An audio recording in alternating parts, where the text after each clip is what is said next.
أخوخ العمتم الفصل السابع في الوطن الجديد. وبوصول العربة التي أقلت السيد كلارك ومرافقه إلى حديقة القصر ظهرت على وجه إيفا الصغيرة إمارات البهجة، وبدت وكأنها طائر ساجين ينطلق من قفصه في الفضاء الرحب. وقالت للآنسة أوفيليا بسرور بالغ: أليس منزلنا رائع الجمال؟ ألا ترينه كذلك يا عمتاه؟ فأجابتها الآنسة أوفيليا وهي تترجل من العربة: إنه جميل حقا، وأن يكن يبدو قديما ووثني الطابع في نظري.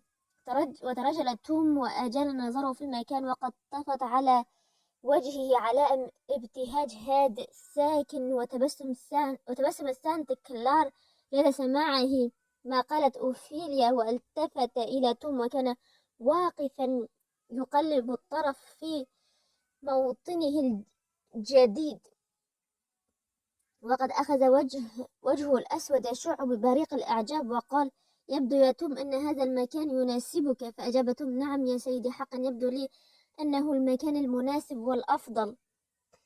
جرى ذلك كله في لحظة بينما كانت الحقائب تنزل من العربة إلى الأرض ويدفع أجر السائق، وبينما تقاطع حشد كبير من مختلف الأعمار والأحجام، رجالا ونساء وأطفالا، يحتفلون بدخول سيد إلى قصره المنيف. وكان من أبرز هؤلاء شاب خلاسي حسن البذة أنيق المظهر، مما يدل على أن له في القصر مكانة مرموقة، فلم يكد يرى احتشادهم على هذا النحو حتى راح يردهم بيده إلى الجانب الآخر من الشرفة صائحا إلى الوراء جميعا: أتريدون أن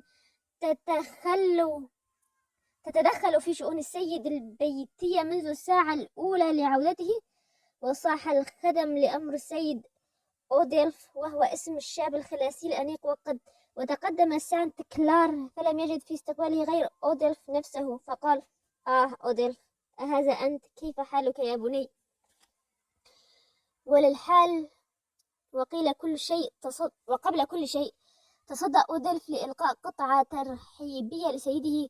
كان قد قضى زهاد أسبوعين كاملين في إعدادها، فشكره السيد سانت كلار على طريقته الساخرة، ومشى مع الآنسة أوفيليا إلى إحدى غرف القصر الواسعة المطلة على الحديقة. وكانت إيفا في نفس الوقت قد أسرعت فدخلت غرفة أخرى مطلة على نفس الشرفة التي دخلها أبوها، فنهضت لاستقبالها نصف نهضة سيدة فارعة الطول سوداء العينين شاحبة الوجه، كانت مسترخية في فراش وثير وهم. هجمت إيفا على أمها وطرقتها بذراعيها مرة ومرة، صائحة صيحة الغبطة والسرور: ماما ماما! فتبعتها أمها باسترخاء، ثم قالت: يكفي يا بني ابنتي، فحذري أن تفعلي هذا مرة ثانية فإنك تثيرين الصداع في رأسي.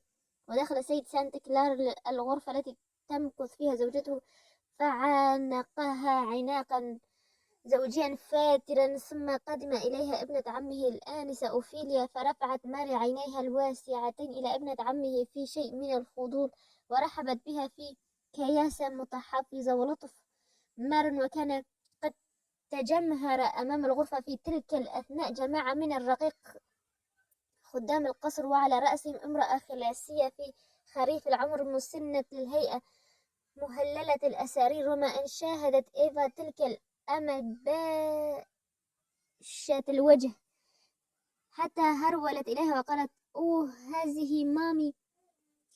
وألقت نفسها بين ذراعيها واتفقت تطبع على وجهها قبلات ما تكاد تنتهي. ولم تدع هذه المرأة الخلاسية قبلات طفلة إيفا تثير الصداع في رأسها، بل على نقيض ذلك فقد احتضنت الطفل بسرور بالغ وضحكت وصرخت ملء صوتها وهي تستقبل إيفا، حتى ارتاب بصحة عقلها الكثيرون مما شاهدوها. وعندما انتهت إيفا من المعانقة مربيتها أخذت تصافح الخدم واحدا أثر واحد، بل كانت تقبلهم بشوق بالغ مما أثار حنق الآنسة أوفيليا واشمئزازها، فصرحت إثر ذلك بأن طريقة مصافحة إيفا للخدم تثير التقزز في النفس. حسنا، قالت الأنسة أوفيليا، أنتم يا أبناء الجنوب تستطيعون أن تأتوا أعمالا أعترف أني لا أقوى على الإتيان بها. فسألها سانت كلار باستغراب: ماذا تعنين بذلك؟ يمكنني أن أكون لطيفة مع جميع الناس، فأنا إنسانة اجتماعية لا أؤذي أحدا ولا أسيء لمخلوق، ولكن طريقة هذا العناق تعنين أن الزنوج لا يرقون إلى هذه المرتبة، أليس كذلك؟ حقا هذا ما أعنيه بالضبط، فكيف تقوى على تحمل كل هذا؟ وضحك سانت كلار وهو فيما كان يغادر الغرفة، ولما رأى الأقرباء مبتهجين بعودته صاح: هلو، ما عساكم تفعلون هنا جميعكم يا مامي ويا جيمي وبول وساكي؟ ترى هل تكونون سعداء بعودة السيد؟ وصافحهم واحدا واحدا ووزع عليهم بعض القطع النقدية الصغيرة. وبينما كان سانت كلار يستدير عائدا إلى غرفة زوجته، وقعت عيناه على توم الذي كان واقفا وهو يتململ بانزعاج حين كان أوديلف يتفحصه من خلال نظارات الأوبرا في كثير من الازدراء والاستخفاف. وصح به سانت كلار: ما هذا يا أوديلف؟ هل ترك تعامل مرؤوسيك بهذه الطريقة المستهجنة؟ وبعد ما هذا الثوب الأنيق الذي ترتديه يا أوديلف؟ أفلا يكون هذا ثوبي؟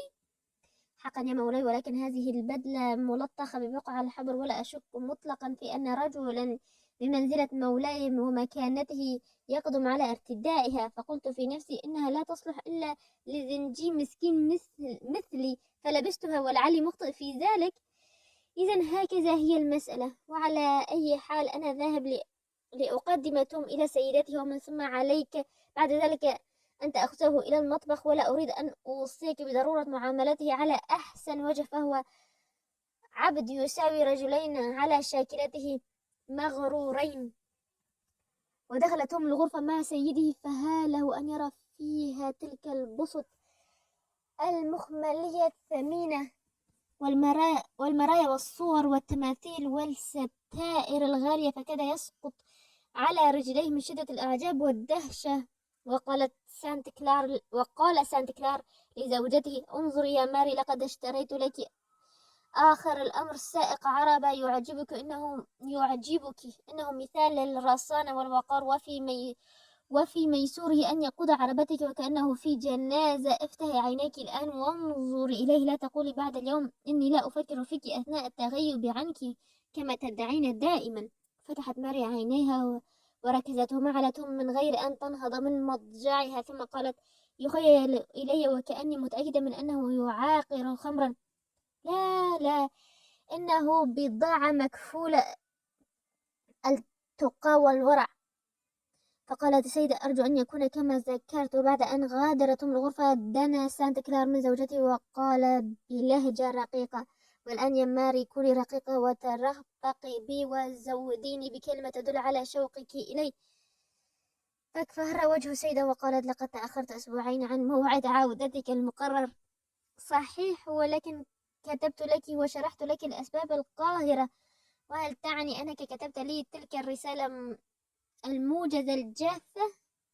كنت أريد ألا يفوتني البريد، وكان علي أن أختار إحدى طريقتين: أن أكتب تلك الكلمات الموجزة أو أن لا أكتب شيئا. فقالت السيدة: لا بأس، فقد اعتدت على هذا، ففي كل مرة تكون رسالتك مختصرة ورحلاتك طويلة.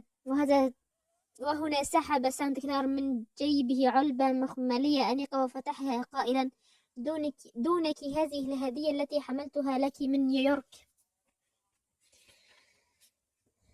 وكانت الهدية عبارة عن صورة لسانت كلار وابنته، ويد كل منهما في يد الآخر، وصورة مستخرجة على صحيفة معدنية مطلية بالفضة. وأمعنت ماري النظر في الصورة، ثم قالت في لهجة الاستنكار: وما الذي حملكما على أن تجلسا هذه الجلسة الخرقاء؟ قد يكون الوضع غريبا، فالأمر يعود لرأينا الشخصي، ولكن بربك ما رأيك في الصورة من الوجهة الفنية، وفي إحكام صنعتها، ومدى الشبه بينهما، وبين القصر. فأغلقت السيدة العلبة وقالت غاضبة: ما دمت لا تحترم رأيي في مسألة واحدة فإنك حقا لا تحترمه في جميع القضايا الأخرى. فقال سانت كلار في نفسه: محق الله النساء ثم محق الله النساء. ثم التفت إلى زوجته وقال بلطف: ولكني يا ماري أحب أن أعرف رأيك في مدى التشابه ودقة القصدين. فقالت السيدة: إنه لا غباء منك يا سانت كلار أن تلح علي في أن أتحدث عن الأشياء وأمعن النظر فيها. أنت تعلم أني قضيت النهار كله فريسة صداع، مع ذلك جلب فإن جلبلته الطاق عمت أرجاء البيت منذ عودتك، حتى أنني صرت أعتقد بأنني نصف ميتة. وهنا أفاقت الأنسة أوفيليا من غمرة ذهولها فجأة، وكانت تفكر في الرياش الفخمة التي تزين القصر وتحسب نفقاتها. ثم قالت: وهل تشكين الصداع دائما يا سيدتي؟ إني شهيدة حية من شهداء الصداع. فقالت الأنسة أوفيليا: إن مغلي كباد السرو ناجح في علاج الصداع. هذا ما كانت تقوله أوغست زوجة ديكون إبراهام بيري، وكانت ممرضة كبيرة. سأخصص الكباد الناضج في حديقتنا لهذا الغرض. قال سانت كلار ذلك ودق الجرس ووجه كلامه إلى أوفيليا: وعلى أي حال لك أن تأوي إلى غرفتك لترتاحي من عناء السفر. أودلف، قل لمامي أن تأتي إلى هنا. ودخلت الغرفة للحال المرأة الخلاسية التي غمرت إيفا بقلبها، وكانت كعادتها نظيفة الثياب، وكانت بالإضافة إلى كل ذلك تضع على رأسها منديلا ملونا أهدته إياه إيفا بعد وصولها. فخاطبها سانت كلار قائلا: مامي، أحيطي هذه الأنسة بعنايتك، إنها متعبة ومن حقها أن تجد الراحة، فخذيها إلى غرفتها وأعملي جهدك بأن تحظى بالهدوء والراحة اللازمين لها. وغادرت أوفيليا الغرفة إثر مامي لتأوي إلى الغرفة التي أفردت لها. وبينما كان السيد سانت كلار وزوجته يتناولان طعام الإفطار صباح اليوم التالي، قال لها: والآن يا ماري، أعلمي أن حياتك السعيدة الذهبية قد أخذت بالأفول. فها إن أوفيليا ابن عمنا، وهي امرأة حكيمة وعملية، ستعنى بشؤون المنزل وستحمل عنك مهام إدارته كلها، ليفسح لك المجال في الاهتمام بنفسك، فتسيرين مشيا على الأقدام ما طاب لك، وستستجمين ما يحلو لك حتى يعود إليك شبابك. أما مهمة التسلم والتسليم فأرى من الأفضل أن نقيمها حالا. فقالت ماري وهي تسند رأسها إلى يدها: أنا واثقة من أنها ستكتشف شيئا واحدا إذا فعلت، وهو أن السيدات في هذا البيت هن العبيد في واقع الأمر. فقال سانت كلار: طبعا سوف تكتشف ذلك وعشرات من الحقائق الأخرى غيره، وسترى أن عل هذا البيت هم أولئك العبيد المكره. فالحق أن الصحة لم تتدهور إلا بسببهم. فقال سانت كلار: يبدو أن جو التشاؤم يسيطر عليك منذ الصباح، والحق أنك تعرفين أن الأمر غير ما تقولين. فدونك الزنجية مامي، هذه المخلوقة الطيبة التي لا شبه لها في طيبة قلبها، وإني لا أتساءل ماذا كان باستطاعتك أن تفعلي لو حرمت من مساعدتها والتفاتتها إليك. فقالت ماري: إن مامي هي أحسن من عرفت من الخدم، ومع ذلك فهي أنانية على شكل سخيف. هي علة العرق كله.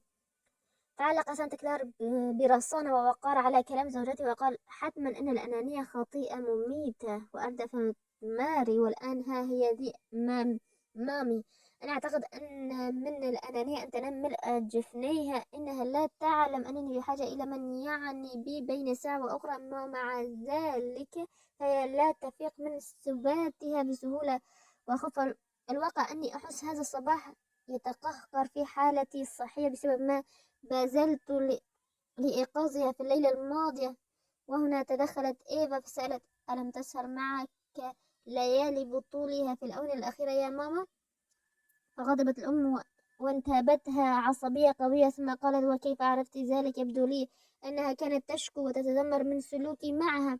أبدا، إنها لم تشكو ولم تتذمر، بل كل ما هنالك أنها أخبرتني أنك قاسيت كثيرا من الأوجاع طوال ليال متعاقبة. فقال سانت كلار: ولماذا لم تكلفي ساكي أو روزا القيام بمقامها ليلة أو ليلتين حتى تستطيع أن تخلد المسكين فيهما حتى تستطيع أن تخلد للسكينة فيهما؟ غريب أمرك يا سانت كلار، كيف تقترح علي مثل هذا الاقتراح وأنت تعلم أنني في حالة راهنة أضعف من أن أحتمل رؤية غريبة حولي؟ فلو اهتمت بي مامي اهتماما حقيقيا لما كانت تستغرق في نومها ذلك الاستغراق كله. يا لتعس حظي، فقد علمت أن هنالك أناس أنعم الله عليهم بخادمات متفانيات، ولكني لم أسعد يوما بمثل هذا الحظ. وكانت الأنسة أوفيلا تصيغ بسمعها لهذه المناقشة الحادة بكثير من الانتباه، ضاغط على شفتيه وكأنها عازمة على أن ترسخ مركزها قبل أن تدلي برأي ما. واستطردت ماري: لا، والآن إن مامي تمتاز بنوع من الطيبة، فهي ناعمة دمثة الخلق، لكنها أنانية في أعماقها، أنها قلقة أبدا على زوجها الذي ابتعدت عنه منذ أن تزوجت، وقد كانا من عبيد والدي، ثم اصطحبت استحبتها إلى هنا، ولقد نصحتها بأن تتزوج من رجل آخر فأبت واستكبرت. إنها لعنيدة في بعض الأمور إلى حد لا يحتمل. وسألتها هنا الأنسة أوفيليا: وهل لها أولاد؟ نعم، لها ولدان.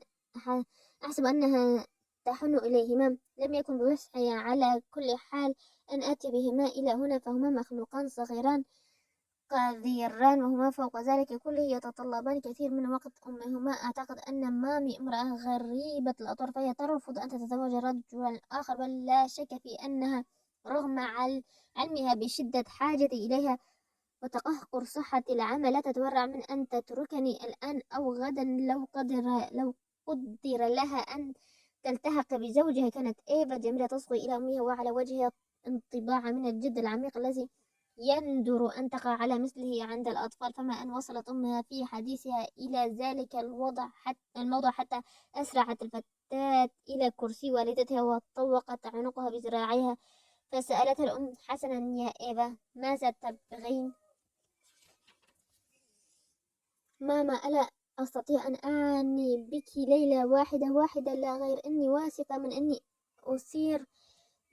أني أثير عصبيتك، ولن أسمح لنوم بأن يتغلب على جفوني، فأنا أسهر الليل بطوله. نعم، بوسع ذلك، فأنا أقضي أكثر أوقاتي مفكرة ساهرة. فقالت ماري: ما هذا الهراء يا إيفا؟ إنك طفلة عجيبة حقا. أرجو أن اسمحي لي أن أقدم لك هذه الخدمة يا أماه. فقد علمت أن مامي مريضة، وأخبرتني أنها تعاني ألما في رأسها منذ 7 أيام. تلك إحدى نقائص مامي، فهي مثل باقي الخدم لا تختلف عنهم شيء، فهي تثير الضجة حول كل صداع يصيبها أو حتى حول أي ألم بسيط ينتابها. من أجل ذلك لن أسمح لك بهذا الصنيع كي لا تعتاد على إهمال شؤوني، وهذه مسألة هامة يجب ألا أتساءل فيها مطلقا. قالت ماري ذلك والتفتت إلى أوفيليا فوجهت إليها كلاما: سوف تدركين صدق قولي إذا ما شجعت الخدم على مطالبهم وأرحتهم كل ما شاءوا من ألم كل ما شكوا من ألم، وبهذا تفتحين على نفسك بابا لا يغلق. أنا لم أشكو الألم طوال عمري، وليس أحد يعرف ما أقاسي من أوجاع. إني أشعر أن من واجبي احتمال الداء في هدوء، وأني لا فاعل بحمد الله. وأظهرت الأنسة أوفيليا وحشة لدى سماع هذه الخاتمة المخجلة التي تحدت رصانة سانت كلار المصطنعة تحديا صارخا، فراح يضحك ضحكا عاليا مدويا أزعج زوجته دون شك، وفي لهجة الشهيد الراح تحت الآلام. قالت ماري وفي لهجة الشهيد الرازح تحت الآلام قالت ماري: إن سانتا كلار لا يضحك كلما أشرت إلى صحة المعتل ولو إشارة بسيطة، وكل ما أرجوه أن لا يأتي يوم يتذكر فيه ذلك. ورفعت منديلها إلى عينيها وأنشأت تكفكف دموعها، وساد صمت رهيب. أخيرا نهض سانتا كلار وألقى نظرة على ساعته وقال إنه على موعد خارج المنزل. فانطلقت إيفا وراءه وبقيت ماري والأنثى أوفيليا وحدهما. والتفتت ماري إلى أوفيليا وقالت: هذا هو زوجي سانتا كلار وهذه طباعه، فهو يستطيع أن يدرك، بل إنه لا يريد أن يدرك ما أقاسيه من آلام منذ سنين. فلو أني كنت من الذين يلجون بالشكوى ويغلون في تعظيم المصاب، إذا لكنت عذرته بعض العذر. إن الرجال لا يأخذهم الضيق طبعا من الزوجة الكثيرة التشكي، ولكني كتمت الآلام في نفسي واحتملت حتى دخل في روع سانت كلار أني قادر على احتمال كل الآلام. لم تعرف الآنسة أوفيليا ما عليه أن تقوله جوابا على كلام ماري، وفيما كانت تفكر فيما ينبغي أن تقوله كفكفت ماري دموعها والمتساقطة على خدها وتلمست شعرها وملسته كما يفترض في الحمقاء أن تتبرج بعد أن يبللها الغيث. شرعت تتحدث إلى أوفيليا حيث الخزائن والعنابر وغير مما يسيعهد إليها القيام بإدارته، محذرة إياها التحذيرات. لو كان رأس الأنثى أوفيليا أقل نظامية وعملية مما هو عليه لما تركت فيه صوابا. والآن قالت ماري: أعتقد أني حدثتك عن كل ما يتعلق بمهمتك في إدارة المنزل، حتى إذا ما اعترتني أزمة مرض في المرة القادمة كان في مقدورك أن تتفردي في تسيير العمل دون استشارة ما عدا ما له علاقة بإيفا، فهي تحتاج إلى عناية ومراقبة شديدين. فقالت أوفيليا: الواقع أنها فتاة ممتازة ولم أرى أفضل منها في حياتي. فقالت الأم إيفا غريبة الأطوار: إنها ليست مثلي على الإطلاق. تنهدت كما لو كان ذلك الاعتبار محزنا حقا. وحدثت أوفيليا نفسها قائلة: أما آمل ألا تكون ابنتك مثلك، ولكنها رأت من الحكمة أن تخفي انفعالها وأن تكتم التحدي. أن إيفا لا تحب الامتزاج كثيرا بالقدم، وهي تهدف لأن تضع نفسها دائما على قدم المساواة معهم. تلك الصفة غريبة عند هذه الطفلة. لقد اجتهدت لحملها على ترك هذه العادة، ولكن عبثا. والذي أحسبه أن سانتا كلار هو الذي يشجعها على سلوكها. فالحق أن سانتا كلار يلاطف كل مخلوق يظله هذا السقف عدا امرأته نفسها. ولم تجد أوفيليا جوابا هذه المرة أيضا، فاستطردت ماري قائلة: ومهما كان الأمر فلا وسيلة تريحنا من متاعب الخدم سوى التضييق عليهم، وقد اعتدت على هذه المعاملة منذ نعومة أظفاري عند والدي. ولكن ما عملي وإيفا وحدها تستطيع أن تفسد البيت وحدها، فأنا من طبعي أنادي بضرورة معاملة خدم بالحسنى، وهذه هي خطيئتي دائما. ولكني مع هذا أرى أن يعرفوا مركزهم وما خلقوا من أجله. وإيفا ابنتي لا تخطر مثل هذا في خلدها، ولقد رأيت بأم عينك وسمعت بأذنيك كيف سألتني أن أسمح لها بالسهر على الراحة ليلة واحدة كي أترك مجالا لمامي بأن تستريح وتنام هادئة. فقالت أوفيليا في غير مداراة: ولكن أعتقد أنك لا تعتبرين خدمك مخلوقات بشرية، فمن حق مامي أن تنال قسطا من الراحة. طبعا أني حريصة على أن ينعم بكل ما أراه مناسبا، بكل ما من شأنه أن يبعد الإنسان عن واجبه. وأعتقد أن في قدرة مامي أن تنام متى شاءت، فلا تجد صعوبة في ذلك البتة. فهي من أكثر الناس تعلقا بالنوم، وبوسعها أن تنام وهي تخيط، بل وتنام وهي واقفة أو جالسة، فهي تنام كل حين وفي كل مكان. ولكن المعاملة اللينة التي تجعل الخدم يظنون أنفسهم وكأنهم أزهار نادرة صحاف من الخزف الصيني الثمين هي ما يثير سخريتي، وهي ما تجعلهم يتقاعسون عن واجباتهم. وأردفت ماري في صوت خافت حزين أشبه بالأنفاس الأخيرة تلفظها يا سمينة شرقية. وهكذا ترين يا عزيزتي أوفيليا أنني لا أتحدث كثيرا عن نفسي، فليس ذلك من عادتي، والواقع أني أملك قوة على ذلك، ولكن هناك مواضيع أختلف فيها مع سانت كلار، فهو لم يفهمني في يوم من الأيام ولم يقدرني حق قدري، وأحسب أن هذا هو السبب البعيد الكامن وراء صحتي العليلة. أن سانت كلار ذو نوايا حسنة، ولكن الرجال في أعماقهم أنانيون ولا يقيمون للنساء وزنا كبيرا. تلك هي عقيدتي في الرجال وانطباعاتي عنهم. ولادت أوفيليا بالسكوت لأنها لم تكن تنوي أن تستدرجها ماري إلى الحديث عن المتاعب العائلية، ولكن ماري أزدرت بصمتها فراحت تتحدث ما طاب لها، ما دام أمامها من تتحدث إليه، وما دام من واجبها أن تتحدث لتريح نفسها. وبعد أن نشقت عطرا من قارورة أنيقة كانت بقربها تابعت حديثها فقالت: أما مشكلة الخدم فحدثي عنها ولا حرج. والبلية أنك لا تستطيعين أن تشكي أمر واحد من هؤلاء إلى سانت كلار، فهو لا يتورع آنئذ عن أن يسمعك أغرب الكلام، بل وأنه يذهب للاعتقاد بأنه ليس من العدل أن نقترف نحن الذنوب ثم نعاقب العبيد عليها. ألا تعتقدين أن الله قد خلقهم من الطين التي خلقنا منها؟ لا لا، لست أعتقد ذلك، فهم من عرق سافل منحط. فسألتها أوفيليا باستنكار شديد: ألا تعتقدين أن لهم أرواحا خالدة مثلنا؟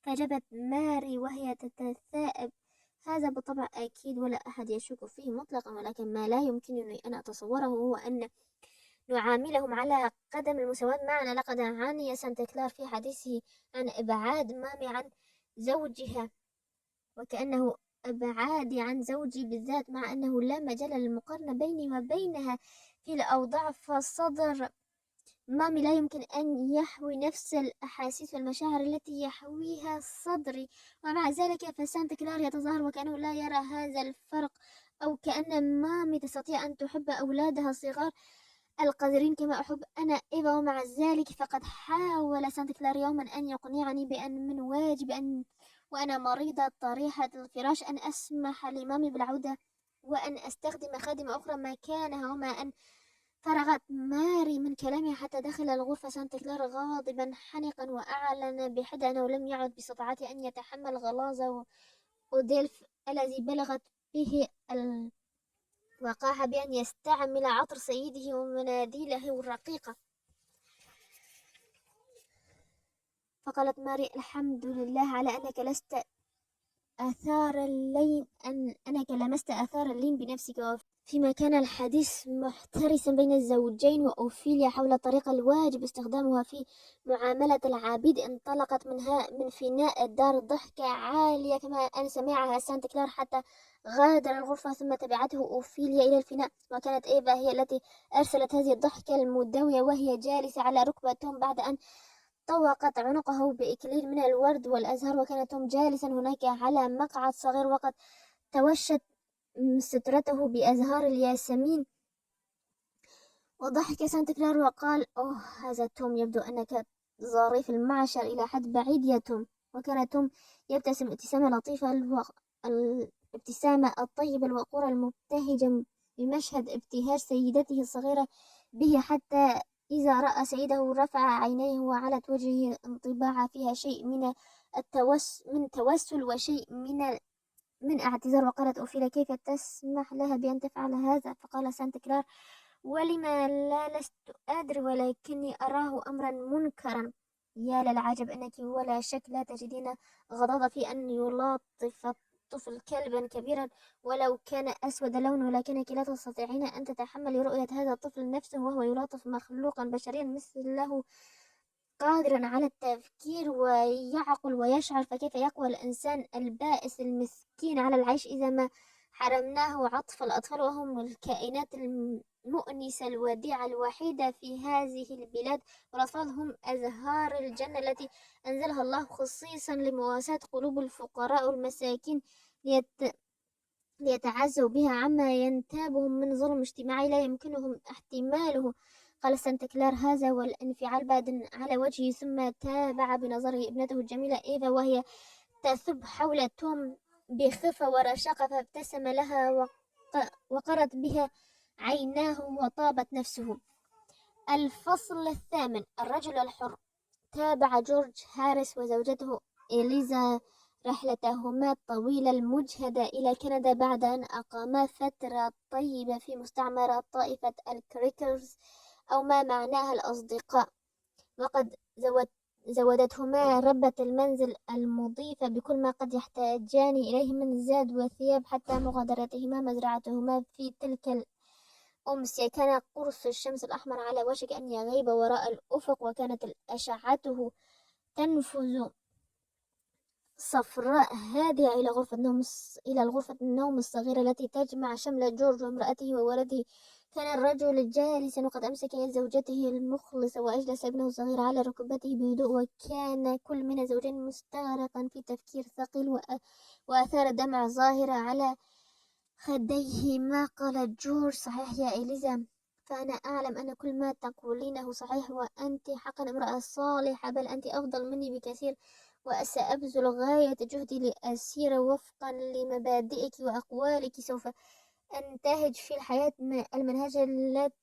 المناهج التي تشرف الرجل الحر، وسأحاول أن أشعر بنفس المشاعر التي يحسها الرجل المسيحي المؤمن. والله عز وجل يعلم أني كثيرا ما حاولت أن أصبح إنسانا صالحا خالصا عندما كانت الظروف كلها ضدي، وأعدك في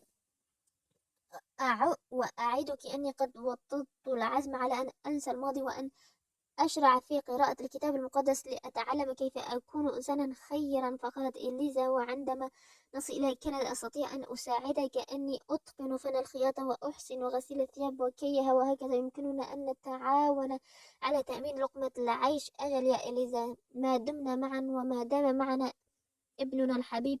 أوه يا إليزا، ليت هؤلاء الناس يدركون أي نعمة وبركة تصيب الإنسان حين يحس أن زوجته وولده ملك له هو. الواقع أني الآن أحس بثروة وقوة، برغم من أننا لا نملك شيئا غير أيدينا الفارغة.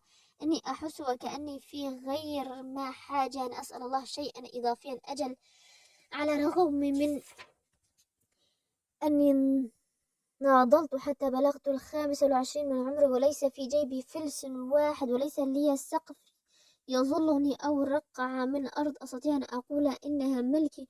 برغم كل هذا فإني أكون سعيدا وشاكرا إذا هم تركوني وشأني. سوف أشتغل وأبعث المال إليك وإلى ولدي. أما سيدي القديم فقد دفعت له 5 أضعاف ما أنفقه عليه، ولست مدينا له بشيء، ولكن لم ننجو من الخطر بعد، فما زلنا بعيدين جدا عن كندا. فقال جورج: حق ما تقولين، ولكني بعد أن تنشقت الهواء الطلق وشعرت بنعمة الحرية، فإن العزم والقوة يملأان جسدي ونفسي. وفي تلك اللحظة قرع الباب الخارجي، فانطلقت إليزا فتحته. كان ذلك سايمون هالداي، رب البيت الذي آواهما طوال هذه الفترة، ومعه أخ من الأصدقاء قدمه إليهما باسم فينياس فلانشر. وقال سايمون: لقد تمكن صديقنا فينياس من أن يكشف أمرا خطيرا يخصكما، فرأيت من الأفضل أن تسمعاه منه.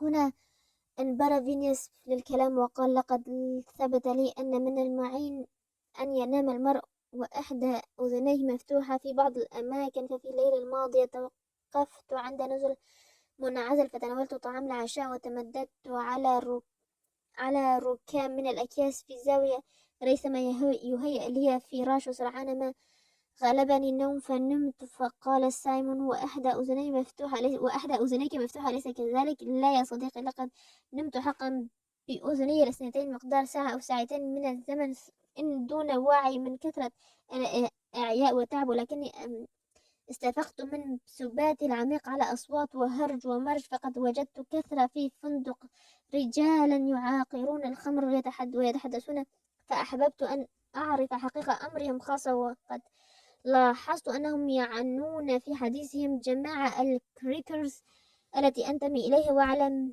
هذا سمعت أحدهم يقول: لا شك أنهم يقيمون في مستعمرة الكريكرز. وبعد أن أصغيت جيدا إلى حديثهم تأكدت من أنهم كانوا يتحدثون عنكم. ازداد فضولي وحاولت أن أفهم كل ما يدبرونه من خطط، ولقد قالوا أن هذا الشاب المتمرد يجب أن يعاد إلى سيده في كنتاكي ليكون أمثلة تربي جميع الزنوج الآبقين. أما زوجته فقالوا أن 2 منهما سوف يقودانها إلى نيو أورليانز ليبيعاها لحسابهما، وقد قدرا أن يغنما بهما مبلغا يتراوح ما بين $600 و$800. وأما الولد فقد سمعتهم يقولون أنهم سوف يعيدونه إلى النخاس الذي اشتراه، ولم يبقى أخيرا إلا جيم وأمه، وقد اعتزمت تلك العصابة الشريرة أن تعيدهما إلى سيدهما في كنتاكي أيضا. المهم أكثر من هذا أنهم على علم بالخطة التي رسمناها للفرار هذا المساء، وأن الذين سيتبعوننا لا يقول عددهم عن 6 أشخاص، فماذا تراكم فاعلين؟ وقد أثر هذا الكلام بجمهور المستمعين، فكان مظهرهم مثيرا لدرجة أنه كان جديرا بأن ينقله رسام على النحاس لإظهار الانطباعات المتباينة التي بدت على وجوههم.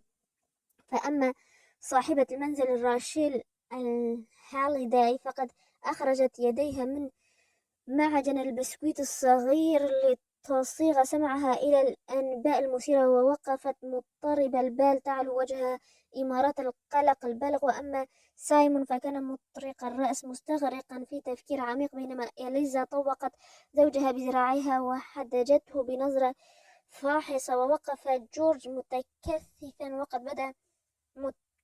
وقد بدأ بعينيه لمعان غريب، وظهرت عليه علائم القلق، قلق رجل يرى زوجته تباع بالمزاد وسيسلم ابنه إلى نخاس تحت ظل القانون وحمايته. وتساءلت إليزا في جزع: ماذا عسانا فاعلين يا جورج؟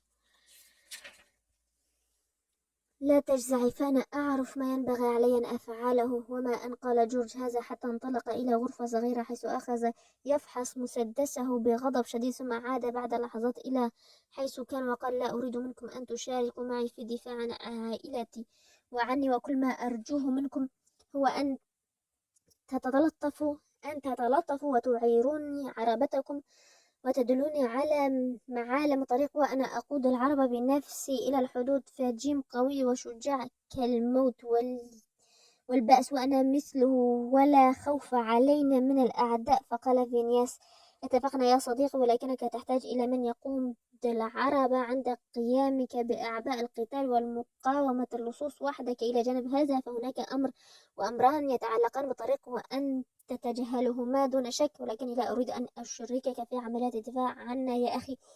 فأجاب فينياس: حسنا، عندما تراني تورطت في الدفاع عنك فرجائي إليك أن تحيطني علما بذلك. فقال سايمون: فينياس رجل حكيم وبارع، من الخير لك أن تأخذ برأيه. ثم أضاف واضعا يده على كاهل جورج مشيرا إلى المسدس: أحذرك يا صديقي من أن تتهور وتستخدم المسدس، فأنت شاب ودم الشباب حار.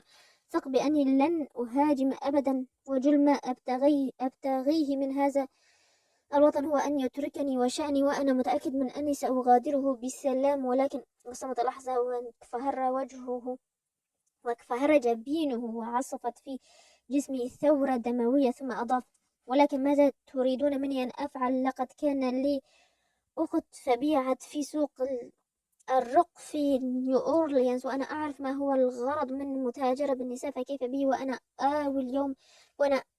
أرى اليوم زوجتي معرضة لأن تساق إلى تلك السوق فتباع فيها كسلعة رخيصة؟ كيف أرضى بهذا وقد منحني الله قبضتين قويتين أستطيع بهما أن أحميها وأدافع عنها؟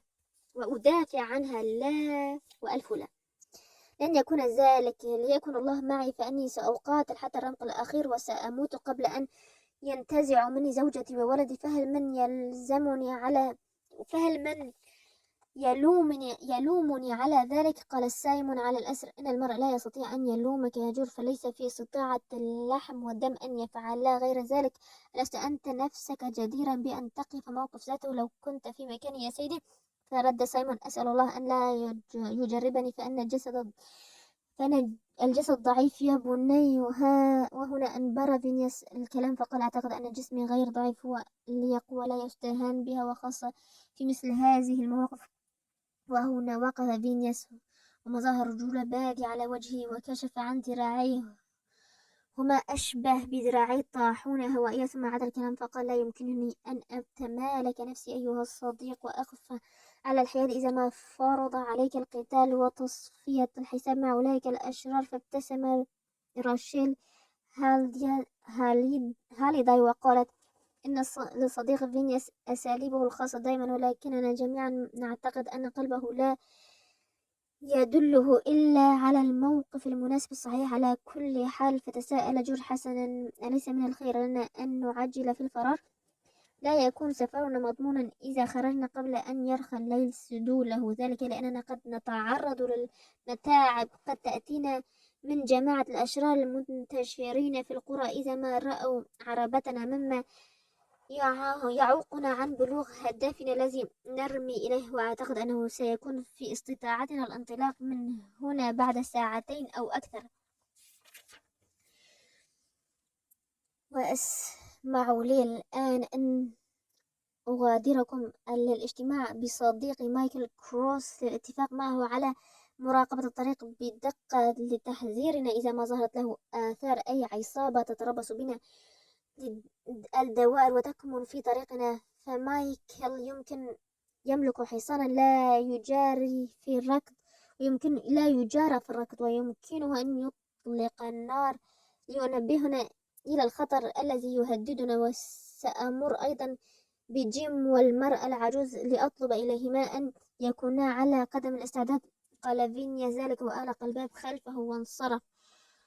وهنا قال سايمون: لا أشك مطلقا في أن فينيا سوف يبذل جهده ليخدمك في رحلتك، فهو شاب قوي. فقال جورج: إنما يجرح كبرياء هو تعرضكم للخطر من أجلي. فأجابه سايمون: أرجو منك ألا تفوه بمثل هذه الألفاظ أيها الصديق، فنحن لا نفعل إلا ما يفرضه علينا الضمير الإنساني. ثم التفت إلى زوجته وقال: انهضي أيتها الأم واسرعي في إعداد الطعام لهؤلاء الأصدقاء، فلا يليق بنا أن نبعثهم إلى الآفاق المجهولة جائعين. وهنا خرجت راشيل وأخذت تعد العد مع أولادها لطهو اللحم الخنزير والدجاج وإعداد أقراص الحلوى وتهيئ سائر ألوان الأطعمة، بينما جلس جورج وزوجته في غرفة صغيرة وراها يتحدثان بلهفة وشوق، كمن يعلمان بأنهما قد يفترقان بعد بضع ساعات فراقا أبديا. قال جورج إليزا أن الناس الذين يملكون أصدقاء وبيوتا وأراض وأموالا وأشياء غير ذلك كثيرة لا يستطيعون أن يحبوا كما نحن الذين لا نملك شيئا غير أنفسنا. أنا لم أنعم حتى اللحظة التي عرفتك فيها بحب أحد من الناس غير أمي البائسة المنسحقة الفؤاد وأختي التعسة. وقد رأيت إيلي المسكينة غداة اشتراها النخاس أقبلت إلى الزاوية حيث كنت نائما، انهضني يا جورج، إن أفضل محب لك سوف يمضي في سبيله، ولا أعلم ما سيحل بك أيها الفتى الشقي بعد الرحيل عنك. فنهضت للحال وطوقتها بذراعي وابتسمت وبكيت كما انتحبت هي وبكت، وكانت كلماتها تلك آخر ما سمعته أذني من كلام صادق طوال 10 سنين. منذ تلك اللحظة دبل قلبي وتحطم، ولم يستعد نضارة شبابه وصفاءه إلا بعد أن أحببتك أنت. فلقد صرت صرت إنسانا جديدا منذ ذلك الحين، والآن يا إليزا إني موطن العزم على أن أسفح آخر نقطة من دمي للحفاظ عليك. ولن يستطيعوا أن ينتزعوك مني، وكل من ينتزعك مني يتوجب علي أن يمشي فوق جثتي الهامدة قبل أن يحصلوا عليك. فقالت إليزا متنهدة أرجوك ارحمنا يا إلهي، ارحمنا، وكل ما نسألك إياه أن تخرجنا من هذا البلد إلى بلد غيره سالمين. فقال جورج بأسى أيكون الله معهم وحدهم يا ترى، وهل يرى الله كل ما يفعلونه؟ وما كان كذلك فلم يسمح بوقوع كل هذه المظالم المقيتة؟ إنهم يزعمون أن الله معهم، وكذلك الكتاب المقدس معهم ولهم طبعا، فإن كل القوى الدنيوية والسماوية معهم، ولم لا؟ فهم أغنياء وأصحاء الأجسام وسعداء، إنهم ينتسبون إلى الكنائس ويتوقعون أن يدخلوا ملكوت السماوات، وبالإضافة إلى هذا فهم يفعلون ما يشاءون وينتقلون متى شاءوا، وباستطاعتهم توجيه المجتمع إلى وجهة التي يرغبونها. أما المسيحيون الحقيقيون الأتقياء الذين يساوونهم صلاحا أو يفوقونهم فيلاقون شر المصائب ويعفرون بالتراب، إنهم يشترونهم ويبيعونهم ويتأجرون بدماء قلوبهم وتأوهات صدورهم ودموع مآقيهم. إن الله لا يرى ذلك كله ثم يتركهم في طغيانهم يعمهون. وسمع سايمون ما يتحدث به جورج، فتلا عليه بعض المزامير ونصحه بأن لا يقنط من رحمته تعالى، فهو يكافئ خائفيه. فأشرقت أسارير جورج بهذه الأقوال وأسلم بمقاديره لرب العالمين. وهنا اقتربت راشيل من إليزا وقادتها إلى غرفة الطعام، حيث بسطت مائدة ساخية. وما أن اجتمع شمل القوم حول مائدة الطعام حتى سمعوا صوت عربة كبيرة تقف أمام باب الدار. كان المساء جميلا والسماء صافية الأديم متلألئة النجوم، وكان فينياس برشاقة وخف ينهض من مقعده ليعين كل راكب من الركاب مكانه في العربة. وأقبل جورج من عتبة الباب، وفي إحدى يديه ولده وفي الأخرى زوجته، واتجه نحو العربة بخطى ثابتة. وكانت إمارات وجهه تدل على صفاء ذهن وهدوء نفس. وخرجت راشيل وزوجها يودعان ضيوفهما المسافرين، وكان جيم ووالدته جالسين في غرفة العربة. فلم يكد جورج يرى جيم حتى سأله بصوت خافت حازم أحسب أن مسدسك على غاية ما يرام؟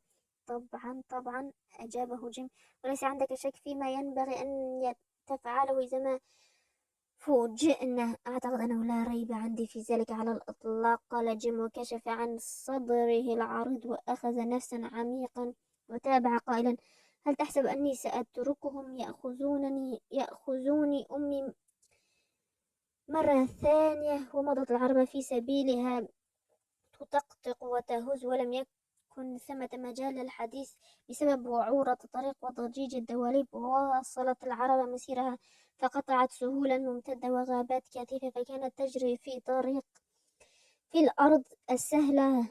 حينا وحين آخر ترتقي تلال والبطاح، ثم تهبط الأودية وركابها في داخلها يتمايلون ذات اليمين وذات اليسار، وإلى الأمام وإلى الوراء، وعاليا وهبوطا ساعة إثر ساعة.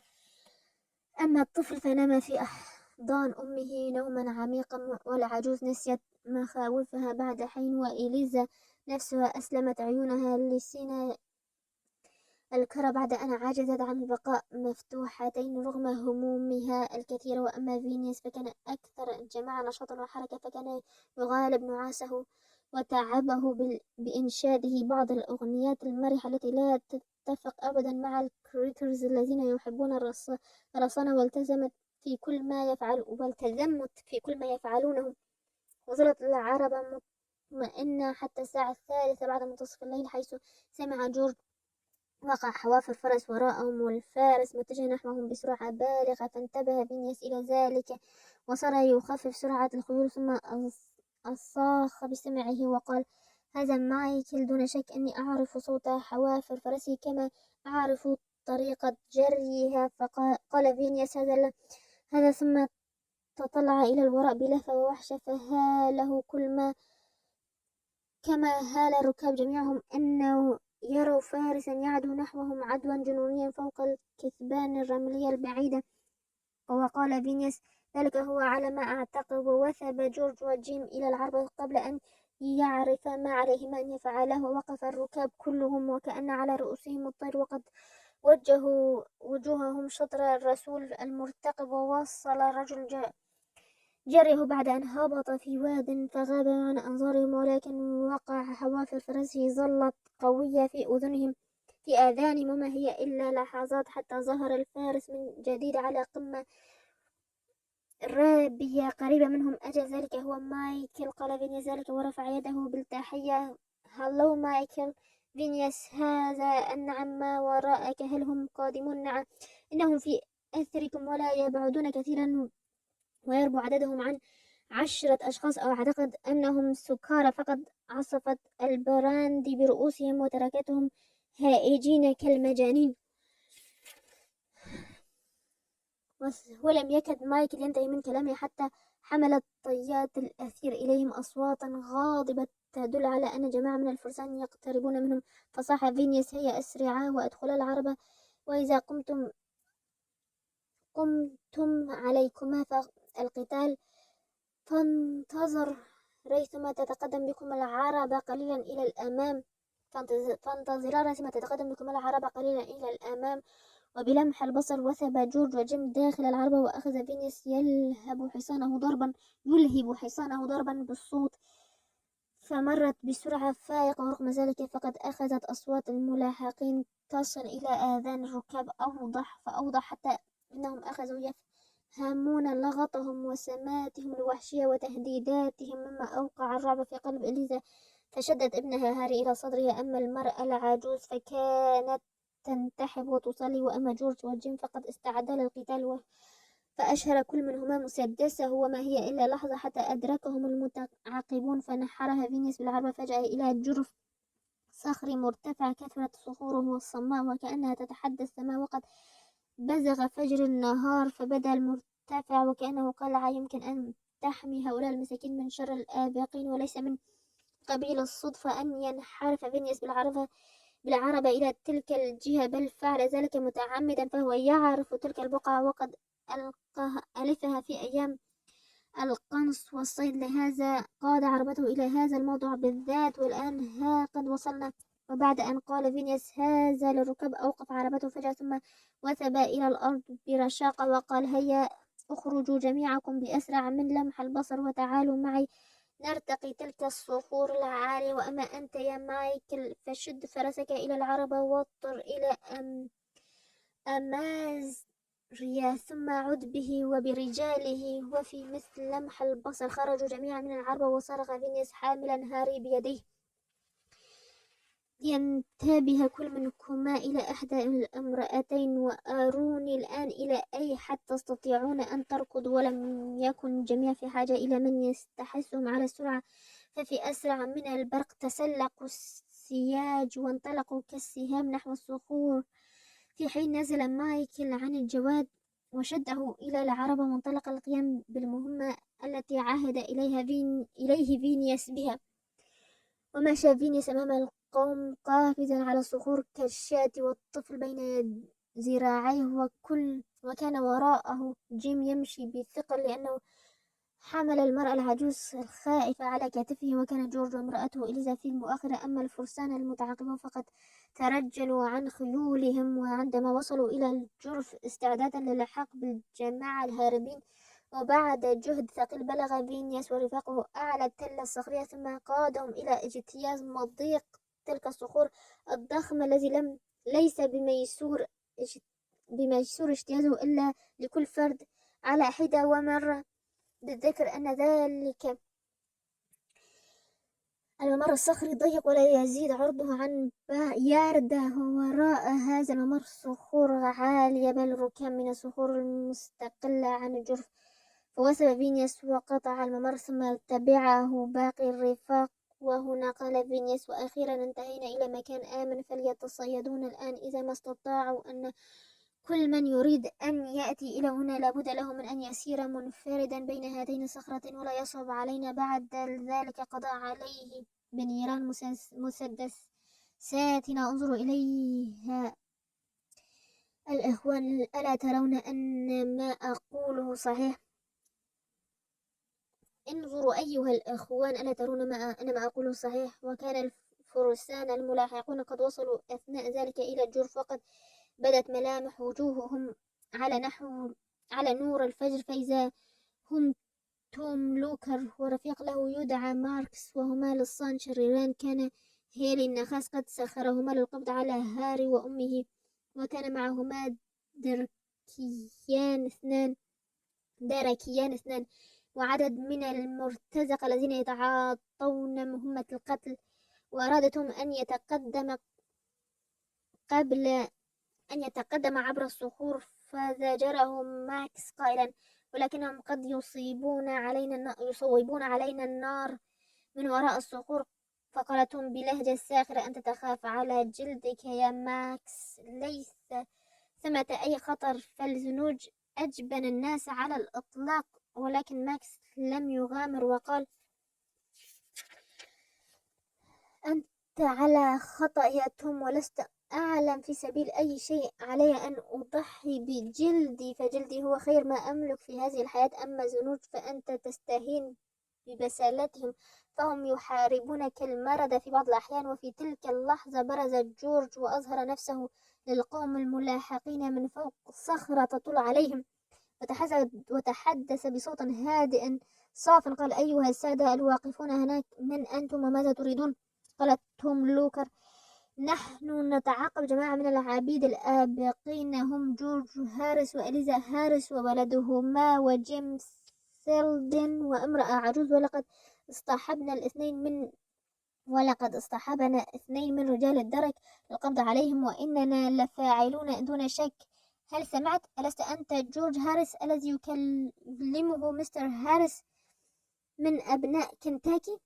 يملكه مستر هاريس من أبناء كنتاكي؟ أجل، أنا هو جورج هاريس، وقد كان هناك رجل يسمى هاريس من أبناء كنتاكي يعتبرني ملكه. أما اليوم فأنا إنسان حر، وأقف على أرض حرة، وأعتبر أن زوجي وولدي هما لي وحدي من دون الناس جميعا. أما جيم وأمه فهما معنا هنا، وأعلم أن لدينا سلاحا نستطيع أن ندافع به عن أنفسنا إذا ما هاجمتمونا، وإن لفاعلون ذلك. تقدم، وكل من تسول له نفسه أن يصبح على مرمى من مسدساتنا سيقع قتيلا، ثم يتبعه ثاني وثالث حتى نقضي عليكم جميعا. فقال أحد الدركين للملاحقين: دعك من هذه الترهات الباطلة وانزلوا إلينا، فنحن نمثل العدالة والقانون في جانبنا، وكذلك القوة، ومن الخير لكم أن ترموا أسلحتكم وتستسلموا لنا. فأجابه جورج بمرارة: إني لا أجهل أن القانون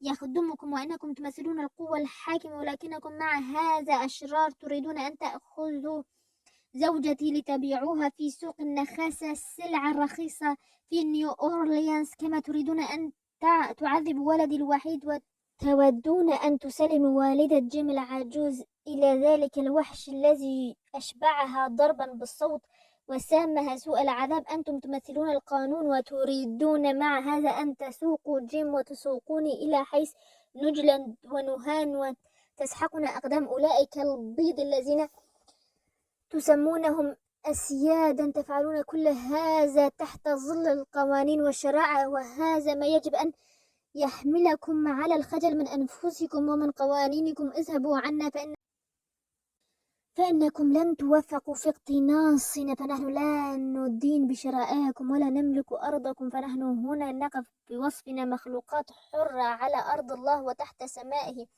كما تقفون أنتم. وبعون من الله العظيم الذي خلقنا سنقاتل من أجل حريتنا إلى أن ننتصر أو نموت. وجمد المهاجمون في أماكنهم ولم يبدوا جوابا. لقد كان في كلام جورج الذي أعلن فيه استقلاله وفي جرأته وتصميمه ما أذهلهم، وكان ماركس هو وحده الذي لم يحركه كلام جورج وفي غمرة من الصمت الذي ران على رفاقه بعيد إعلان هذا التصريح، استل ماكس مسدسه وأطلق النار على جورج، ولكن جورج تراجع إلى الوراء فاخطأته الطلقة. وظنت إليزا أن جورج قد أصيب فصرخت صوتا مدويا، والحقيقة أن الرصاصة مست شعر جورج وكادت تلمس خد زوجته قبل أن تصيب جذع الشجرة قريبة منهما. وهم الملاحقون باقتحام الصخرة المرتفعة قاصدين القضاء على العابد ومن يرافقهم، فاستعد جورج للقتال وقرر أن يطلق النار على أول من يحاول اجتياز الممر الضيق الذي لا مفر من اجتيازه. ولما اقتحم توم لوكر الصخر ودخل مضيق الصخر، أطلق عليه جورج النار فأصابه في جبينه فخر على الأرض يصطبغ بدمائه. أما رفاقه فما أن رأوا توم قد سقط على الأرض حتى لاذوا بالفرار. وبعد مضي دقائق قليلة على هذا عاد مايكل بالعربة ومعه ستيفن وأماريا، وقد أسرع فينياس بعد ذلك فضمد جراح توم ثم حمله إلى العربة وأخذه إلى أحد المزارع حيث اعتنوا به حتى التأم جراحه وتماثل للشفاء. وأخيرا توصل العبيد الآبقون إلى دخول الحدود الكندية فتنشقوا نسيم الحرية وطابوا عيشا ولو إلى حين.